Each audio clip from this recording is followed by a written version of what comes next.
Otro diseño epidemiológico analítico para algunos son los estudios de prevalencia tipo analítico o cross-sectional. Para algunos autores esto es un estudio descriptivo, pero en realidad en ellos se pueden hacer análisis bivariados y contrastes de hipótesis. Yo pues me quedo más con la idea de que se reconoce como estudio analítico. Los usos que tiene pues es determinar la prevalencia de una enfermedad de un factor. Notarán que no detecta incidencia sino prevalencia. Puede servir para valorar el estado de salud de una comunidad y sirve para formular hipótesis etiológicas. Como características, tiene que es un estudio simultáneo en el que en el mismo momento se mide la exposición y la enfermedad. Es decir, aquí no se están constituyendo grupos para hacerle seguimiento o grupos de enfermos y sanos para preguntarle una exposición, sino que tenemos la muestra y a todos los individuos les preguntamos a la vez o indagamos a la vez sobre la enfermedad y la exposición. El hecho de indagar esto a la vez hace que no tengamos cómo determinar si la exposición fue previa a la enfermedad, que es un criterio de causalidad. Por eso lo critican, ¿cierto? Se requiere una clara definición de la población de referencia, es decir, a quiénes va a aplicar. Y obviamente claridad en la definición de caso, bien sea de caso, quiero decir, que tenga presente la enfermedad o que tenga presente la exposición. Lo que tenemos entonces es una población de la cual obtenemos una muestra y a esa muestra de individuos a la vez les preguntamos por el factor o indagamos por el factor y el evento. Entonces se nos convierte de nuevo en 4 grupos, con factor y con evento, sin factor y sin evento, con factor y sin evento y con factor. Entonces aquí tendríamos de nuevo los mismos 4 grupos que tenemos en la tabla de contingencia que ya hemos manejado. Y para este caso el análisis pues es similar a los anteriores. Los países, por ejemplo, proponen que uno puede decir que lo va a interpretar tipo cohortes y usa las fórmulas de cohortes, o tipo casos y controles, usa las fórmulas de casos y controles, con la razón de disparidad o la odds ratio, o R, también pues es lo mismo. O también se puede calcular la razón de prevalencia, que es como algo cercano al riesgo relativo, donde tenemos la prevalencia en expuestos sobre la prevalencia en no expuestos. Todo lo demás es igual a lo que ya hemos visto. Bueno, los estudios experimentales. Los estudios experimentales o de intervención, que en realidad llamamos ensayos clínicos, pues tienen una exigencia para poderse llamar realmente ensayos clínicos o estudios experimentales verdaderos, y es que haya asignación aleatoria de las personas para uno u otro grupo y que obviamente haya una intervención, que es lo que lo define como un estudio de intervención o como un estudio experimental o no observacional. Hay que diferenciar los preexperimentos, que es cuando simplemente por necesidad de atención a un paciente se actúa y se logran buenos resultados, que en realidad eso no es una investigación, sino una atención de una urgencia. Los cuasi experimentales, que son los que no tienen grupo control o que el control es el mismo individuo, es decir, los que son antes, después. Y finalmente los experimentales como tal, en estricto, que tienen asignación aleatoria y que tienen un grupo control. Y obviamente pues la intervención está definida a este grupo tal intervención, a este otro grupo tal intervención. Y la selección de los individuos para uno u otro grupo es completamente aleatoria. La definición entonces es la introducción o manipulación por parte del investigador de un factor de riesgo o de una medida o de una intervención de manera aleatoria en los grupos de estudio y control, grupo de estudio, grupo control. Por ejemplo, si son 2 tratamientos, el grupo de estudio tendría el tratamiento nuevo, el grupo control tendría el tratamiento convencional, para la posterior determinación del efecto en los grupos. Al inicio del estudio, cada individuo tiene igual probabilidad de pertenecer al grupo control o al grupo testigo. Es más, cuando el paciente firma el consentimiento informado, todavía no sabe en cuál grupo va a estar. Es más, ni siquiera debe saberlo nunca. porque eso se llama enmascaramiento. Entonces el individuo acepta y luego de eso es que se sortea, digámoslo, tirando la moneda, definiendo en qué grupo queda el paciente para que eso sea realmente aleatorio y no tenga un sesgo de selección.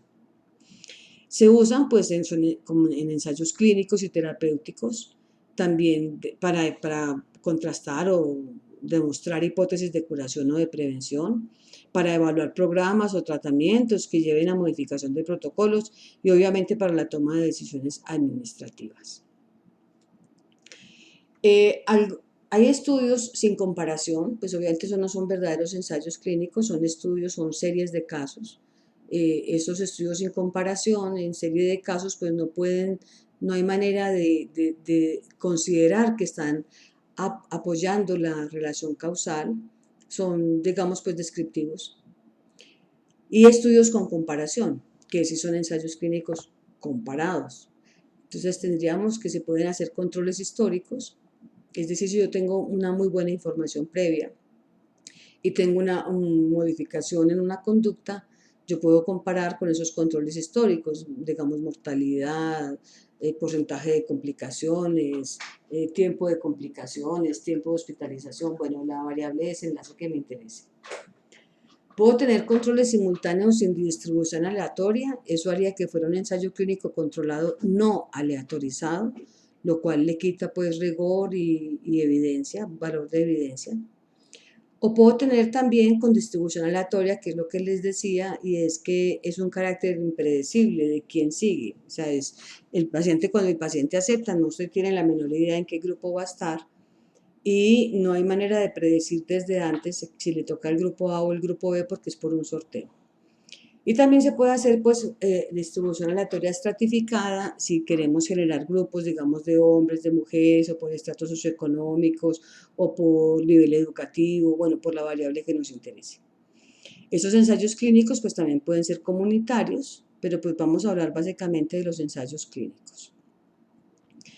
Ellos evalúan métodos de prevención, de diagnóstico, de tratamiento y de rehabilitación. Entonces pueden ser de prevención, esos usualmente son comunitarios, son de nivel aplicativo y buscan evaluar la eficacia de una medida.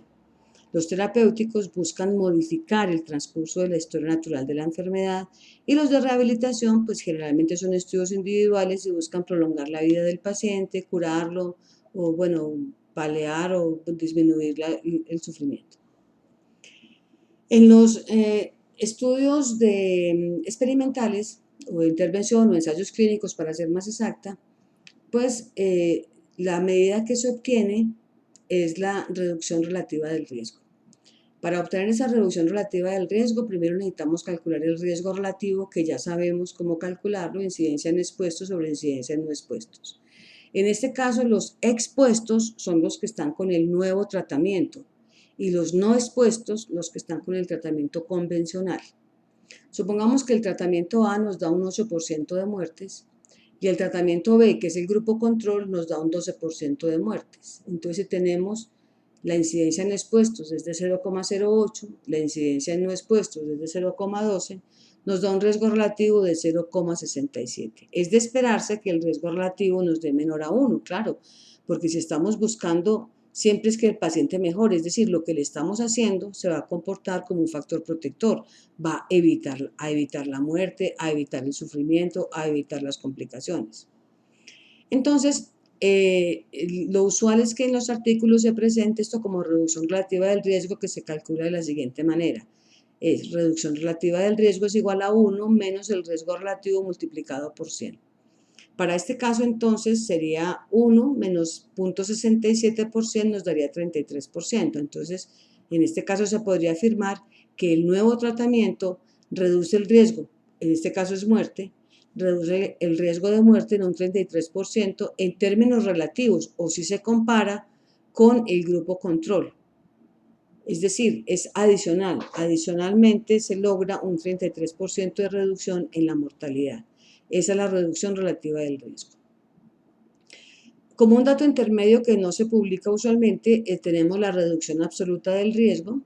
Esta simplemente es el número de muertos que se evitarían con el tratamiento por cada 100 personas tratadas con él. Volvemos, tratamiento A, 8% de muertes, tratamiento B 12% de muertes, es la diferencia, pero la diferencia es la incidencia en los no expuestos menos la incidencia en los expuestos, que nos daría 0,04.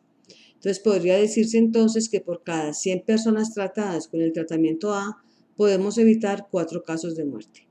Esta medida como tal, digo yo que es intermedia porque se llevó al concepto de NNT, que sí es el que se publica.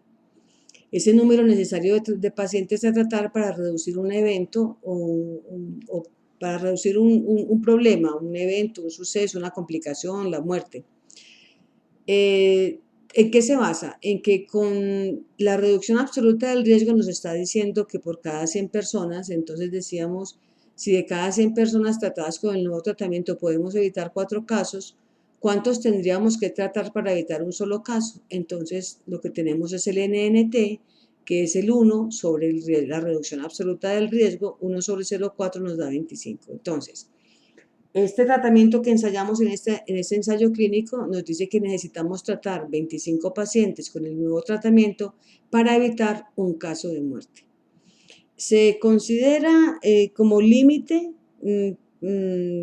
digamos, de valor 15, un NNT de 15. Por encima, tendría que ser que fuera el nuevo tratamiento mucho más barato, que usualmente no es así. Como para hacer la posibilidad de cambio de un protocolo. Veamos un ejemplo. Un investigador desea comprobar que el tratamiento A para el colon espástico controla las recidivas durante 2 meses con mayor eficiencia que el tratamiento convencional B. Para desarrollar el estudio trató 200 pacientes, 100 con cada tratamiento. Tratamiento A, que es el nuevo, 100 pacientes. Tratamiento B, que es el convencional, 100 pacientes. La definición del tratamiento la hizo de manera aleatoria y encontró que 50 de los pacientes que recibieron el tratamiento B tuvieron recidiva.